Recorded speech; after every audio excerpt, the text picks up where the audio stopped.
اگه امتحان داری و هنوز نمیدونی کدوم هوش مصنوعی واقعا بهتر سوالاتو حل میکنه، این ویدیو میتونه چند ساعت از وقت تو نجات بده.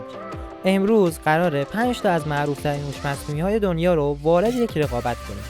ما 3 سوال از امتحانات نهایی سال 1404 داریم. سوال ریاضی، تجربی و انسانی. قراره در 3 راند مختلف هر 5 هوش مصنوعی رو با همین سوال‌ها تست کنیم. توی هر راند عملکردشون رو از نظر دقت، کیفیت توضیح، فارسی بودن، سرعت و قابل فهم بودن بررسی کنیم. بهشون امتیاز میدیم و در آخر رتبه بندی نهایی رو مشخص میکنیم. و راستشو بخواید، نتیجه‌ای که من گرفتم اصلاً چیزی نبود که انتظارشو داشتم. سلام بچه‌ها، من کوروش آریایی هستم و خوش اومدید به کانال خودتون. توی این کانال قراره با هم کلی چیز خفن درباره تکنولوژی، هوش مصنوعی و دنیای دیجیتال یاد بگیریم. و قبل از شروع آموزش امروز رو با نام و یاد جاویدنام سپهر و شکری آغاز میکنیم. روحش شاد و یادش گرامی. خب بریم سراغ راند اول. برای اینکه شرایط یکسانی داشته باشن، من برای هر 5 هوش مصنوعی از یه سوال استفاده کردم و یک پرامپت حرفه‌ای مشترک استفاده کردم. این پرامپت رو داخل کانال تلگرام و کامنت پیر شده قرار میدم تا شما عزیزان هم بتونید ازش استفاده کنید. همچنین لینک و سایت رسمی همه این هوش مصنوعی ها هم داخل کانال تلگراممون قرار داره. راند اول مربوط به سوال ریاضی از امتحانات نهایی سال 1404. بریم ببینیم اولین شرکت کننده یعنی چت جی پی تی چی کار میکنه.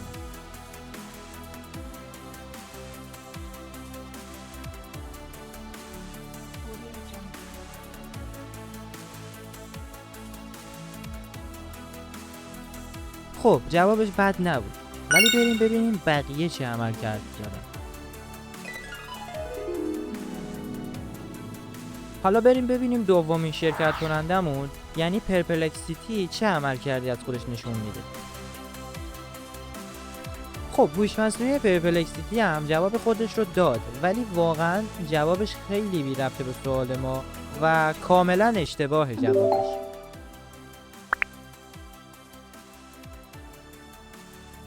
حالا نوبت میرسه به کلود، سومین شرکت کننده این مسابقه.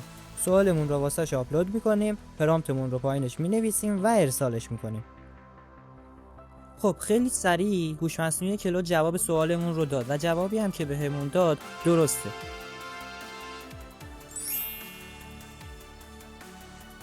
و حالا چهارمین شرکت کننده راند اولمون، هوش مصنوعی نوتبوک ام. بریم برای تستش تا ببینیم اون چه عمل کردی داره توی این مسابقه. خب این هوش مصنوعی هم جوابو با سرعت خوبی بهمون داد و جوابی هم که بهمون داد کاملا درسته. حالا نوبت میرسه به آخرین و پنجمین شرکت کننده ی راند اول، هوش مصنوعی دیپسیک. بریم ببینیم اون چه عمل کردی از خودش توی این مسابقه نشون میده.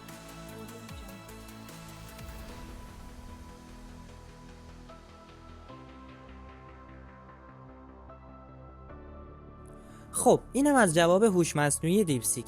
پس از چند دقیقه جواب ما رو داد، ولی جوابی که بهمون داده اشتباهه.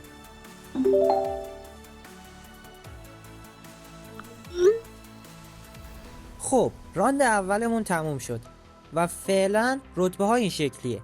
اما چیزی که توی راند دوم اتفاق افتاد همه چیز رو تغییر داد و بالاخره رسیدیم به راند دوم مسابقه. این بار سراغ سوال زیست از امتحانات نهایی 1404 رفتیم. یکی از هوش مصنوعی ها اینجا واقعا منو غافلگیر کرد. بریم برای تست هر 5 هوش مصنوعی تا ببینیم چه عمل کردی در این سوال دارن. اولی شرکت کننده راند دوممون، چت جی پی تی. سوالمون رو وارد میکنیم، پرامپتمون رو مینویسیم و ارسالش میکنیم. حدوداً 2 دقیقه طول کشید تا چت جی پی تی جواب سوالمون رو داد و جوابی که به سوالمون داد درسته. حالا بریم سراغ شرکت کننده شماره 2، هوش مصنوعی پرپلکسیتی. سوالمون رو آپلود میکنیم، پرامپتمون رو مینویسیم و منتظر جوابش میمونیم. بعد از چند دقیقه جواب سوالمون رو داد و جوابی که به سوالمون داد میشه گفت حدوداً درسته. و رسیدیم به سومین شرکت کننده راند دوم، هوش مصنوعی کلود. بریم ببینیم عملکرد اون توی راند دوم چطوریه. بعد از حدوداً 1 دقیقه هوش مصنوعی کلود هم جواب سوالمون رو داد و جوابی که داد درسته. و چهارمین شرکت کننده راند دوم، هوش مصنوعی دیپسیک. سوالمون رو وارد میکنیم، پرامپتمون رو مینویسیم و منتظر جوابش میمونیم. بعد از چند دقیقه هوش مصنوعی دیپسیک جواب سوالمون رو داد، اما جوابی که داد کاملا اشتباهه. خب بریم سراغ پنجمین و آخرین شرکت کننده راند دوم، هوش مصنوعی نوتبوک LM. ببینیم عملکردش به چه صورته.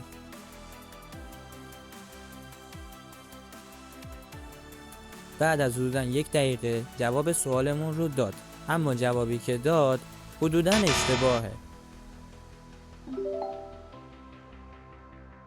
راند دوم به پایان رسید و رتبه بندی کاملا به هم ریخت، اما هنوز راند سوم باقی مونده و قهرمان نهایی مسابقه مشخص نیست. رسیدیم به سومین و آخرین راند این رقابت.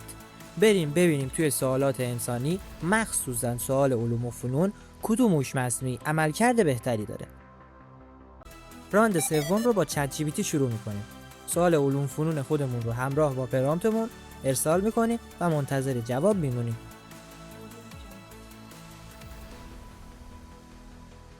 پس از حدود 1 دقیقه چت جی پی تی جواب رو به همون داد، اما پاسخی که به همون داده اشتباهه و فقط گزینه ب رو درست گفته.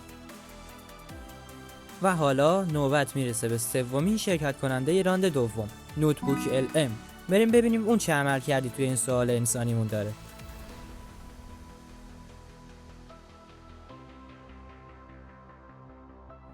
در یه تایم خیلی کوتاه نوتبوک LM جواب سوالمون رو داد و جوابی هم که داده کاملا درسته و هر 3 مورد رو درست جواب داده. و حالا سومین شرکت کننده راند سوم، پرپلکسیتی. بریم ببینیم اون چه عمل کردی توی این سوال داره. بعد از چند دقیقه جواب سوال رو به همون داد، اما جوابی که داده اشتباهه. چهارمین شرکت کننده راند سوم، دیپسیک. بریم با هم ببینیم دیپسیک چه عمل کردی از خودش توی این سوال نشون میده. بعد از حدوداً 1 دقیقه دیپسیک جواب سوالمون رو داد، اما جوابی که داده کاملا درست نیست. گزینه 1 و 2 رو درست جواب داده، اما گزینه 3 رو جواب درستی نداده. رسیدیم به پنجمین و آخرین شرکت کننده راند سوم، هوش مصنوعی کلود. بریم با هم عملکرد اون رو هم داخل این سوال ببینیم. بعد از حدوداً 1 دقیقه هوش مصنوعی کلود جواب سوالمون رو داد، اما جوابی که داده اشتباه. خب بالاخره رسیدیم به رتبه بندی نهایی. رتبه پنجم پرپلکسیتی، رتبه چهارم دیپسیک، رتبه سوم چت جی پی تی، رتبه دوم مسابقه کلود و رتبه اول این رقابت میرسه به هوش مصنوعی نوتبوک LM. اگر دانش آموز هستید به نظرم نوتبوک انتخاب بهتریه. اگر دانشجو هستین احتمالاً کلود بیشتر به دردتون میخوره.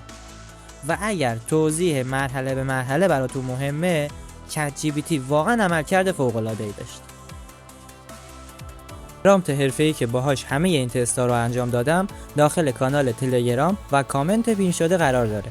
همچنین لینک و سایت رسمی تمام این هوش مصنوعی ها رو هم اونجا گذاشتم تا راحت تر بهشون دسترسی داشته باشید.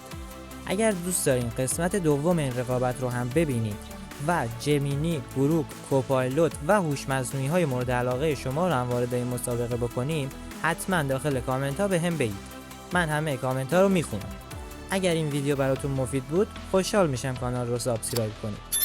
من کوروش آریایی هستم.